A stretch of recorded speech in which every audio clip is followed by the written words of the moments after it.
This video is only one part of an in-depth review, so check out the rest at thegoodride.com. Thanks for watching.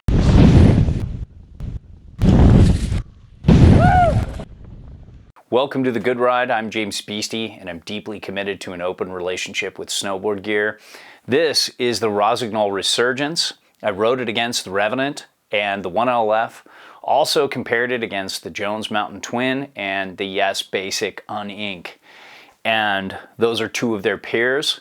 But then I also compared it against the Rossignol Jigsaw and the Rossignol Juggernaut because I had them and they're Rossi boards. I rode this with Burton Kendos and Union Atlas primarily. I got this in a wide variety of conditions, everything from pretty hard snow to pretty good, fun groomer snow. Unfortunately, there was no powder, but those were the cards I was dealt, and it was a pretty bad year all around the country. To give you a short summary, this was my second favorite of these three. I think it's very close to the 1LF.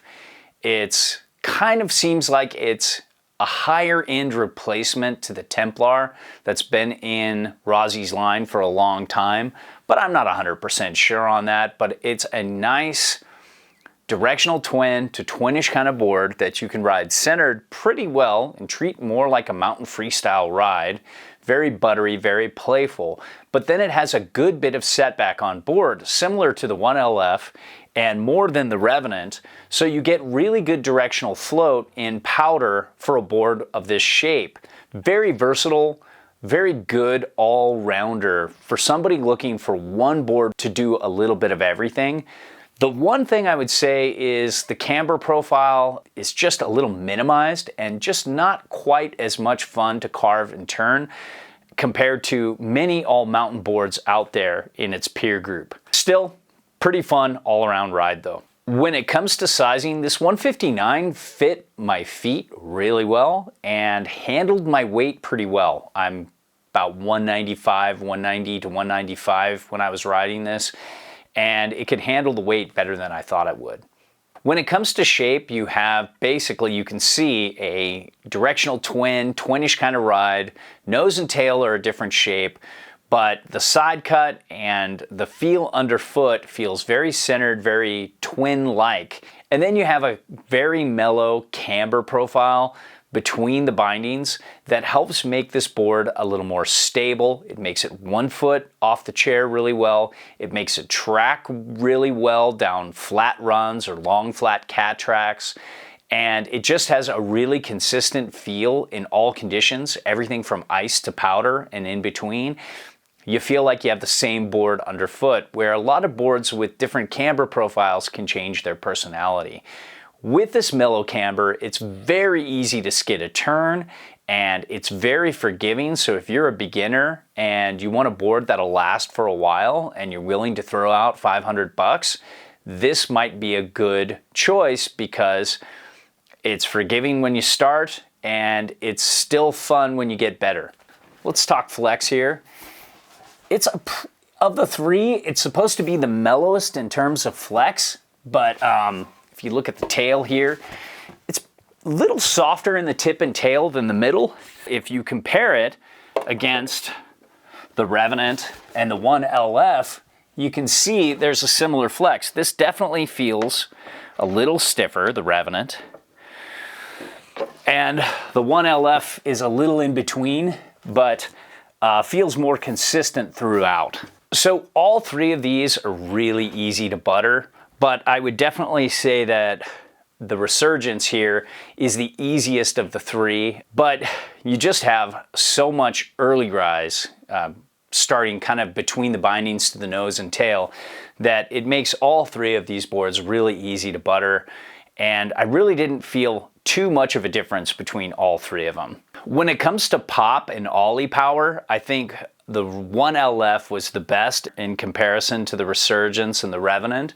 They had good pop, but not amazing pop. It felt like it took a little more work to get these things to ollie at the level that other boards I tried did. So could use a little more pop here. When it comes to speed, the base glide I thought was pretty good, kind of almost there with the 1LF and the Revenant. I really didn't feel like the Resurgence was anything super fast, but it definitely wasn't super slow. You did get some base burn, and it does need to be maintained a little more than some bases because of that. The sides just burn away in harder snow really fast, and you kind of want to stay on the waxing with these. But the tip and tail didn't really chatter too much. They clown shoot a little bit, but it didn't feel like it was really reverberating throughout the board and coming up into your body.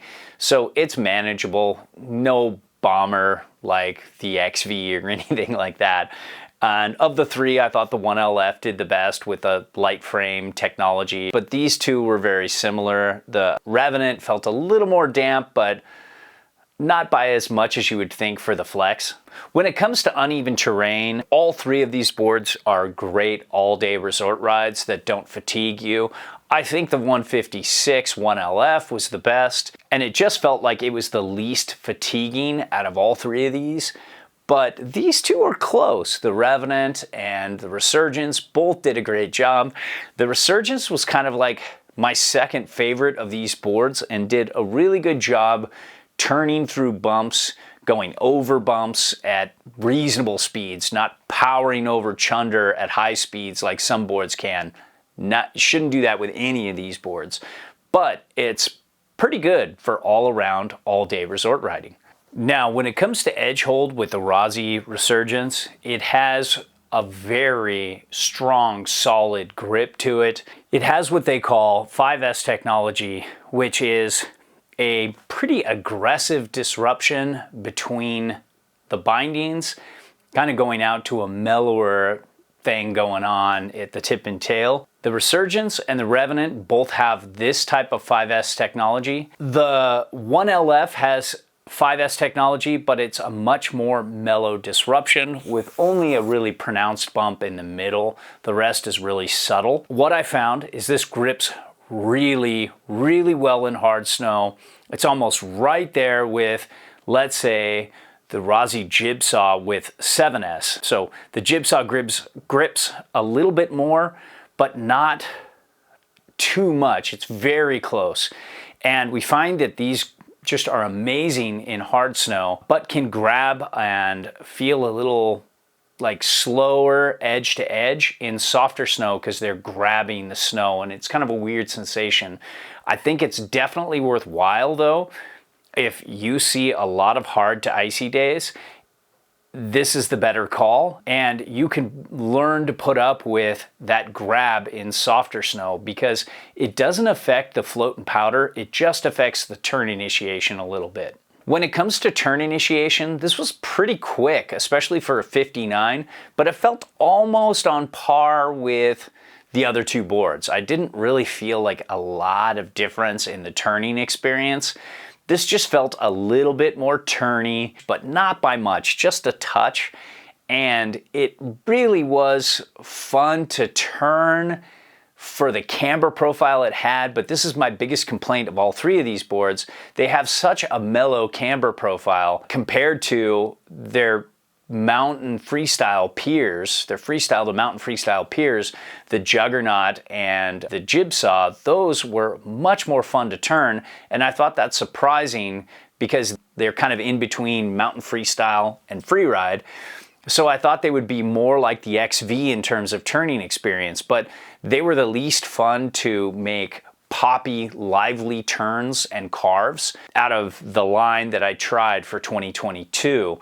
And also the Jones Mountain Twin and Yes Basic on Ink had a lot more camber, and you could feel that in the turn, and they were more fun to turn too. So this was kind of the one area I was disappointed with all three of these boards. So when it comes to powder with these boards, the Resurgence and the 1LF would be my choice, because if you look at the Resurgence, it has 2.125 inches back from center of board, and that's a lot, and so does the 1LF, and it gives you a more set back and what I feel is more surfy, because to me, surfy is riding as closest to the tail as possible. So this makes it a little more surfy than the Revenant, which is only 1.5 back from center of board when set all the way back. So To me, that's more of a mountain freestyle approach to powder, somebody who likes to ride switch a little more but wants a little bit of directional float. The Resurgence and the 1LF are where you want it for setback directional float. And did I get to ride these in powder? No, but I've ridden the 1LF, the previous models, in powder with a similar setback on board, so I know that this new setback on board and this camber profile that I've tried will float really well. I've ridden the predecessors to these two different models, like the Angus and the Templar and the Taipan in years past, and they provided really good directional float. The Angus and the Revenant, which I believe is kind of like the new Angus, just feels not quite as floaty, but it's still pretty good for a directional twin. Now when it comes to switch riding, yeah, I kind of like the Revenant a touch better, but this was still very doable, and it's a very fun mountain freestyle ride. It's just buttery, it's playful, you can kind of treat the mountain like a park. If you live more on that buttering side, you're gonna like this the most out of the three, and you still want that kind of like setback directional surfy float, this could be the choice. I didn't really ride any of these too much in the park. I just don't want to take my old broken ass through there anymore. I just fear the consequences. But I rode these in pipe, and all three of these were great. They all have that great grip, that forgiving feel in the pipe, and I just had so much fun doing my old man wall carves on these boards, and it was just such a good pipe board, such good grip. Overall, I think the Resurgence is a fun board. I wish it had a little more camber, or actually I just wish one of these boards had a different camber profile, since you've got three all mountain boards, which I think is great. I just wanted to see one have a little more drivey, turny feel, probably the 1LF, since it's the highest end one. And then you could make this kind of more the forgiving, buttery, playful mountain freestyle ride. So give one of these a little more camber, give the other one a little less, maybe one in the middle, maybe play around with the camber profiles in the years to come. I think that would be great, because all three of them, that's the one thing, they were just really boring to turn in comparison to a lot of their peers. They weren't terrible, but they weren't exciting. But everything else about these boards is really well done. So if you can get past that and you want a versatile one board quiver for all conditions, this could be a good call. All our reviews are a best effort, objective opinion from an average rider's perspective. There's no brand oversight, and we're free to say whatever we want. We send back everything unless it's a favorite, then we ask to keep those or straight up buy them.